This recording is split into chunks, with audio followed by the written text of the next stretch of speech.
এইখানে তোমাদের মাঝে বিদ্যুৎ চলে যাওয়ার জন্য একটু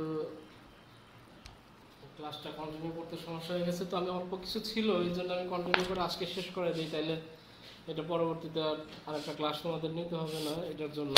তো এখানে কর্মী বাহিনীর মাধ্যমে আমি যেটা বলতেছিলাম যে একটা নির্দিষ্ট কাজ যেটা আছে সেটা আমরা করায় নিব আর কি। তো এইখানে ব্যবস্থাপনার কিছু গুরুত্ব আছে। ব্যবস্থাপনা মানে আমি হচ্ছে আমার কত দক্ষভাবে, আমি যে একটা আমার শিল্প কারখানা আছে কিংবা আমার হচ্ছে হলো একটা কৃষি খামার আছে, তো এই খামার কিংবা যে শিল্প কারখানা এটা কত দক্ষতার সাথে আমি হচ্ছে হলো এই পরিচালনা করতেছি, কত সুন্দরভাবে এই জিনিসগুলো আমি পরিচালনা করতেছি। আমি যে উদ্দেশ্যে, আমার যে উদ্দেশ্য কিংবা যে লক্ষ্য মাথায় নিয়ে আমি একটা প্রতিষ্ঠান দাঁড় করিয়েছি, তো সেই প্রতিষ্ঠানের সেই কার্যাবলীগুলো কত সুন্দরভাবে সম্পন্ন করা যায়, এই জিনিসগুলোকেই মূলত বলা হয় ব্যবস্থাপনা।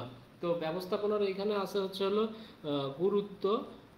গুরুত্বের কথা যদি বলি, সেইখানে আছে হচ্ছে হলো যে উপকরণের সুষ্ঠু ব্যবহার। আমার যে বিভিন্ন উপকরণ আছে, যে পণ্য, তারপরে এই ভূমি, তারপরে হচ্ছে হলো মূলধন, তারপরে শ্রম, এই জিনিসগুলোকে কত সুন্দর করে আমি ব্যবহার করতে পারবো সেই জিনিসটা। তারপরে হচ্ছে হলো যে বৃহদায়তন উৎপাদন। আমার যদি বড় কারখানা থাকে তাহলে আমার অবশ্যই ম্যানেজমেন্ট টিমটা খুবই শক্তিশালী থাকতে হবে, না হলে দেখা যাবে যে এক পাশে নজর দিতে দিতে আর এক পাশের লোকজন কিন্তু কাজ না করে বসে থাকবে সেই জিনিসটা। তারপরে দক্ষতা বৃদ্ধি, এর ফলে দক্ষতা বৃদ্ধি হয়, অপচয় কমে যায়, শৃঙ্খলা প্রতিষ্ঠা হয়, সম্পর্কের উন্নয়ন হয়। আমি পয়েন্টগুলো বলে দিচ্ছি, তোমরা বর্ণনা দেখে নিবা। কর্মসংস্থানের সুযোগ সৃষ্টি হয় এবং এই ভালো ব্যবস্থাপনার মাধ্যমে কিন্তু নতুন গবেষণা কিংবা উন্নয়নের একটা সম্ভাবনা তৈরি হয়। যে আমরা ম্যানেজমেন্ট টিম যখন কাজ করতে নিয়ে দেখবে যে হ্যাঁ এইখানে এই কাজটা এইভাবে না করে অন্যভাবে করলে আরও ভালো হয়তো, আমার হচ্ছে একটা মেশিন আমার ডিজেলে কিংবা পেট্রোলে চলতেছে, এটাকে আমি যদি বিদ্যুতে চালাইতাম, বিদ্যুৎ চালিত মেশিন কিনলে আমার আরও কম দামে প্রোডাক্ট উৎপাদন করা যাইতো। সে এই যে নতুন নতুন আইডিয়াগুলো আসে, এটা কিন্তু এর মাধ্যমে আসে, জীবনযাত্রার মান উন্নয়ন হয়।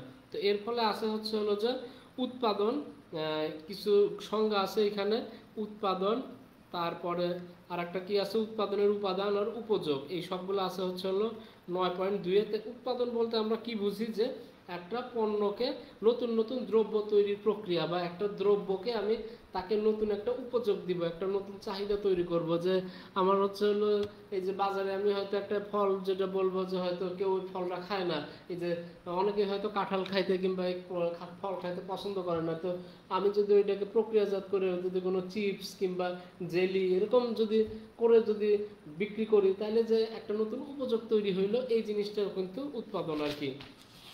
তারপরে আছে হচ্ছে হলো যে উৎপাদনের উপাদান। এই উৎপাদনের উপাদান, এইখানে 4টা উপাদান আছে। এই উৎপাদনের উপাদান খুবই ইম্পর্টেন্ট, এই 4টা উপাদানগুলো এটা পরীক্ষায় অবশ্যই আসার কথা আর কি, যে উৎপাদনের উপাদানগুলি লেখো। সেটা হচ্ছে হলো ভূমি, তারপরে হচ্ছে হলো শ্রম, তারপরে হচ্ছে হলো পুঁজি বা ক্যাপিটাল বা মূলধন, আর সর্বশেষ হচ্ছে হলো যে সংগঠন। তার মানে এই 3টা জিনিসকে আমি কিভাবে একত্রিত করে সুন্দরভাবে ব্যবহার করব, সেটাকেই কিন্তু এই উপাদানগুলোকে, এই যে সমন্বয়, মূলত এই ভূমি, শ্রম আর যে পুঁজি আছে, এই 3টাকে কিভাবে মানে একই সাথে একটা সিস্টেমের আন্ডারে নিয়ে আসবো, সেটাকেই কিন্তু বলে সংগঠন। আর এই ভূমি কি, শ্রম কি, পুঁজি কি, এইগুলো তোমরা বোঝো। তারপরেও না বুঝলে বই দেখে নিবা, যে ভূমির অর্থ যা, এমনিতেই উৎপাদনের উপাদানেও ভূমি মানে তা, শ্রমের জন্য তাই, পুঁজি বা মূলধনের জন্যও তাই। তারপরে আছে হচ্ছে হলো যে ব্যবস্থাপনা স্তরের কার্যাবলী। এখানে ঊর্ধ্বতন ব্যবস্থাপনা স্তর আছে, মধ্যবর্তী ব্যবস্থাপনা স্তর আছে, আর নিম্ন ব্যবস্থাপনা স্তর আছে। তো এই মানে নাম দেখে বোঝা যাচ্ছে ঊর্ধ্বতন ব্যবস্থাপনা স্তর হচ্ছে হলো এই যে বিভিন্ন চেয়ারম্যান, পরিচালনা মণ্ডলী, যা ডিরেক্টর যারা আছে, এই লেভেলের কর্মকর্তা কিংবা তাদের যে কার্যকলাপ সেটা। মধ্যবর্তী হচ্ছে হলো যে বিভিন্ন ডিপার্টমেন্ট যে আছে, যে হয়তো কেউ দেখবে মার্কেটিং, কেউ দেখবে পণ্য কেনা, কেউ দেখবে হচ্ছে হলো আইনি ব্যাপারগুলা, কেউ দেখবে ট্যাক্সের বিষয়গুলা, এই যে বিভিন্ন ডিপার্টমেন্টগুলো আছে, এই তাদের কার্যাবলী হচ্ছে হলো মধ্যবর্তী।